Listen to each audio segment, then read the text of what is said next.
சிறகடிக்க ஆசை சீரியலில் விஜயாவுக்கு இந்த நிலைமை கண்டிப்பாக தேவை தான் அப்படின்னு நினைக்கிறவங்க நம்ம சேனலுக்கு சப்ஸ்கிரைப் பண்ணிவிட்டு லைக் பட்டனை தட்டி விட்டுருங்க.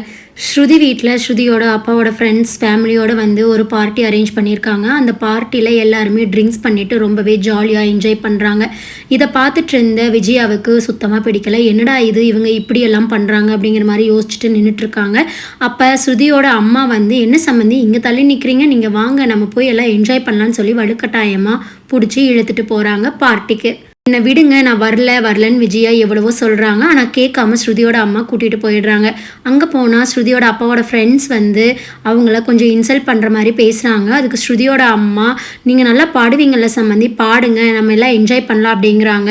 அதுக்கு விஜயா இருந்துக்கிட்டு, எல்லாரும் குடிச்சிட்டு இப்படி கூத்தடிக்கிறீங்க, இப்படி ஒரு வீட்டில் நான் இருக்கணுமா அப்படின்னு சொல்லி பிரச்சனை பெருசாகி நான் இந்த வீட்டை விட்டு போயிடுறேன் அப்படின்னு சொல்கிறாங்க.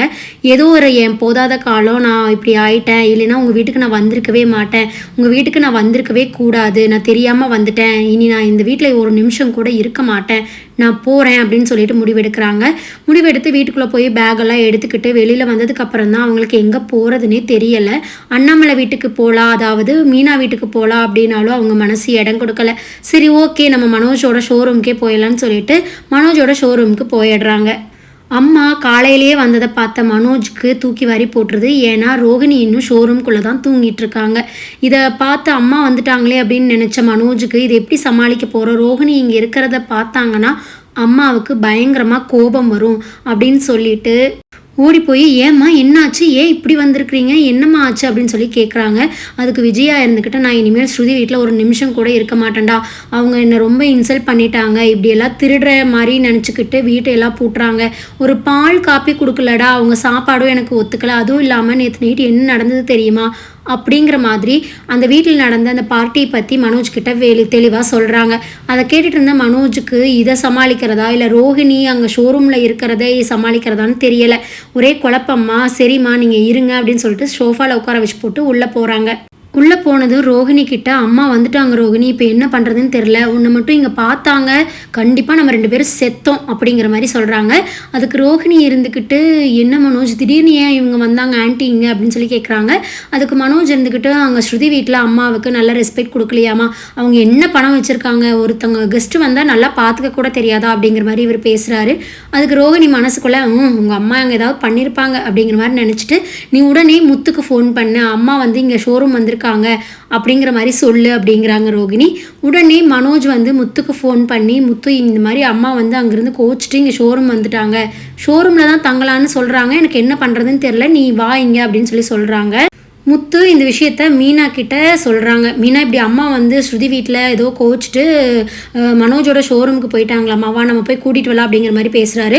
அதை கேட்டுட்டு இருந்த அண்ணாமலை இருந்துக்கிட்டு, அவள் எங்கே போனாலும் அமைதியாக இருக்கவே மாட்டா, ஒரு இடத்துல கூட நிம்மதியாக இருக்க விட மாட்டா, அங்கே என்ன குறை வந்ததாமா, அதுவும் இல்லாமல் அவங்க ஃபஸ்ட்டே அப்படி பண்ணுவாங்கன்னு தெரியுமில்ல, அவள் எதுக்கு அங்கே போகணும், அவள் இங்கேயே வந்திருக்க வேண்டியதானே, இங்கே வந்தால் சொகுசு கிடைக்காதுன்னு அங்கே போகிறேன்னா பின்ன அனுபவிக்கட்டும், நீ போக வேண்டாம் முத்து அப்படின்னு சொல்லி அண்ணாமலை சொல்கிறா. அப்படி அதுக்கு மீனாவோட அம்மா வந்துட்டு, அண்ணா எப்படியோ தெரியாமல் போயிட்டாங்க, அதுக்காக நம்மளும் இப்படி விடுறது நல்லா இல்லைல்ல, ஷோரூம்லாம் அவங்களுக்கு இருந்து பழக்கமே இல்லை, அவங்க எப்படி அங்கே இருப்பாங்க, நம்ம போய் கூட்டிகிட்டு வந்துடலாம், மீனா நீங்கள் போய் கூட்டிகிட்டு வந்துடுங்க அப்படின்னு சொல்லி சொல்கிறாங்க. அண்ணாமலை இருந்துக்கிட்டு, இருடா நீ போனேன்னா அவள் வரமாட்டா, நான் வரேன் அப்படின்னு சொல்லிட்டு 3 பேரும் போகிறாங்க ஷோரூமுக்கு. ஷோரூமில் அண்ணாமலையை பார்த்ததையும் விஜயாவுக்கு ரொம்பவே அழுக வந்துடுது. அண்ணாமலையை பார்த்துட்டு அழுகிறாரு. என்னங்க அப்படின்னு சொல்லிட்டு அழுகிறாரு. அதுக்கு அண்ணாமலை இருந்துட்டு, நான் தான் சொன்னேன்ல அங்கே போகாதன்னு, நீ கேட்டியா, நீ அங்கே தான் போவேன்னு போனேன், இப்போ நல்லா அவமானப்பட்டு வந்து நிற்கிறியா, சரி விடு, நடந்து போச்சு, நீ வா நம்ம மீனா வீட்டுக்கு போகலாம் அப்படிங்கிற மாதிரி கூப்பிடுறாரு. அதுக்கு விஜயா, நானும் அங்கேயா, இல்லை நான் வரல அப்படிங்கிற மாதிரி சொல்கிறாங்க. அதுக்கு அண்ணாமலை இருந்துக்கிட்டு, அப்போ என்ன இங்கேயே ஷோரூமில் இருந்துக்கிறதா ஐடியாவை உனக்கு, இங்கே எப்படி இருக்க முடியும், அவனுக்கே இங்கே இடம் இல்லை, தங்குறக்கு இடம் இல்லாமல் அவன் சுற்றிட்டு இருக்கிறான், இதில் எப்படி நீ படுப்பேன், அதுவும் கீழே படுத்து தூங்கணும், உன்னால் முடியுமா, முதல்ல வா நம்ம மீனா வீட்டுக்கு போகலாம், அவங்க உன்னை நல்லா பார்த்துக்குவாங்க அப்படிங்கிறாங்க. மீனாவும் இருந்துக்கிட்டு, அத்தை நீங்கள் தயவு செஞ்சு என் கூட வாங்க, நான் உங்களை நல்லபடியாக பார்த்துக்குவேன் வாங்க அப்படின்னு சொல்லி கெஞ்சுறாங்க. முத்துவும் இருந்துக்கிட்டு, அம்மா இதுக்கு மேலேயும் பிடிவாதம் பிடிக்காதீங்க, நீங்கள் வாங்க என் கூட அப்படிங்கிறாங்க.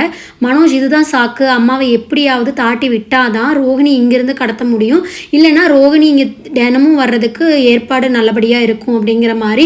அம்மா முத்து மீனா சொல்கிறதான் கரெக்டு, இங்கே என்னாலையும் படுக்க முடியலம்மா, எலி தொல்லை பயங்கரமாக இருக்குது, தினம் எலி பிடிக்கிறதுலேயே என்னோடய தூக்கம் எல்லாம் போயிடுது, இதில் நீங்களும் இங்கே படுக்கிறதுனா கண்டிப்பாக உங்களுக்கு செட் ஆகாதுமா, நீங்கள் மீனா கூட போங்க அப்படிங்கிற மாதிரி சொல்கிறாங்க. அதுக்கு விஜயா இருந்துக்கிட்டு அண்ணாமலை கிட்ட, ஏனுங்க பார்வதி கிட்ட நான் பேசினேன், என்னையும் உங்களையும் வந்து அங்கே பார்வதி வீட்டில் தங்கிக்க சொன்னால் நம்ம 2 பேரும் வேணால் அங்கே போகலாமா அப்படிங்கிற மாதிரி கேட்குறாங்க. அதுக்கு அண்ணாமலை இருந்துக்கிட்டு, இவ்வளவு பட்டும் உனக்கு புத்தி வரலையா? ஏன் உனக்கு மீனா வீட்டுக்கு வந்தால் என்ன பிரச்சனை? அங்கே எல்லாம் உன்னை நல்லபடியாக பார்த்துக்குவாங்க. அங்கே காசு பணம் இல்லை தான், ஆனால் எவ்வளோ மரியாதையாக நடத்துகிறாங்க தெரியுமா? என்னை நான் இருந்த இந்த 2 நாளும் அவ்வளோ ராஜா மாதிரி என்னை பார்த்துக்கிட்டாங்க.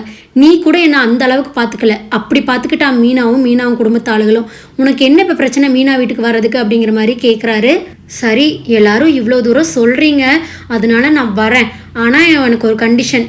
அங்கே ஒரு விஷயம் மட்டும் எனக்கு பிடிக்காமல் நடந்ததுன்னா நான் ஒரு நிமிஷம் கூட அங்கே இருக்க மாட்டேன். நான் அப்படியே கிளம்பி வந்துடுவேன் அப்படிங்கிற மாதிரி விஜயா சொல்கிறாங்க. அதுக்கு மீனா இருந்துக்கிட்டு, கண்டிப்பாக அத்தை, உங்களுக்கு பிடிக்காத விஷயம் அங்கே எதுவுமே நடக்காது. உங்களை மரியாதை குறைவா நானும் எங்கள் அம்மாவும் யாருமே நடத்த மாட்டோம். நீங்கள் தயவு செஞ்சு வாங்க அப்படிங்கிற மாதிரி மீனா சொல்கிறாங்க. விஜயாவும் மீனா, முத்து, அண்ணாமலை 3 பேத்தையும் மாறி மாறி பார்த்துட்டு சரி போகலாம் அப்படிங்கிற மாதிரி போகிறாங்க. விஜயாவை கூட்டிக்கிட்டு மீனாவோட வீட்டுக்கு எல்லாரும் போகிறாங்க. அங்கே போனால் மீனா அவங்க அம்மா விஜயாவுக்கு நல்ல வரவேற்பு கொடுக்குறாங்க. வாங்கக்கா வாங்க, நல்லா இருக்கீங்களா? சரி விடுங்க, என்னமோ நடந்து போச்சு, அதுக்காக இப்படியா நீங்கள் போய் இருக்கிறது, நீங்கள் வாங்க நம்ம வீடு இருக்குல்ல அப்படிங்கிற மாதிரி கூட்டிகிட்டு போகிறாங்க. அப்போ தான் விஜயாவுக்கு தெரியுது, இந்த மாதிரி ஒரு அனுசரணையான பேச்சு ஸ்ருதி வீட்டில் அவங்களுக்கு கிடைக்கவே இல்லை அப்படிங்கிறத யோசிக்கிறாங்க. இங்கே ஸ்ருதிக்கும் ரவிக்கும் இந்த விஷயம் தெரியவே தெரியாது. விஜயா அந்த வீட்டை விட்டு வெளியில் போனதோ இல்லை விஜயா எங்கே இருக்கிறானோ அவங்களுக்கு தெரியல. ஏன்னா லேட் அன்டைமில் வீட்டுக்கு வந்தங்காட்டி அங்கே நடந்த பிரச்சனைகள் எதுவுமே அவங்களுக்கு தெரியல. காலையில் எந்திரிச்சு டிஃபன் சாப்பிட்லாம் அப்படின்னு கீழே வரும்போது தான் அவங்க அம்மா இல்லைங்கிறத ரவி பார்க்குறா. அப்படி ஸ்ருதி கிட்ட, ஆமாம் ஸ்ருதி, எங்கள் அம்மாவை காணோம் அப்படிங்கிற மாதிரி கேட்குறாங்க. அதுக்கு ஸ்ருதி இருந்துக்கிட்டு, ஆமாம் இல்லை அம்மா, எங்கள் ஆண்டியவே காணோம் அப்படிங்கிற மாதிரி கேட்குறா. அப்படி அதுக்கு ஸ்ருதியோட அம்மா இருந்துக்கிட்டு, அது வந்து ஸ்ருதி அப்படிங்கிறாங்க. என்ன ஆச்சு சொல்லுங்க, அச்சா என்னதான் நடந்தது சொல்லுங்க அப்படின்னு சொல்லி ஸ்ருதியோட அப்பாவை கேட்குறாங்க. அதுக்கு ஸ்ருதியோட அப்பா இருந்துக்கிட்டு, இல்லை ஸ்ருதி, நேற்று ஒரு பார்ட்டி நடந்தது, உனக்கு தெரியும்ல, வழக்கம் போல் நம்ம பார்ட்டி வைப்போம்ல.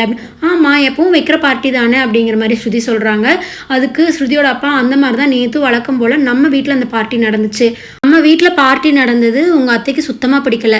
அவங்க பாட்டுக்கு கோச்சிட்டு, நான் இனி இந்த குடிக்கார வீட்டில் இருக்கவே மாட்டேன் அப்படின்னு சொல்லிட்டு போயிட்டாங்க.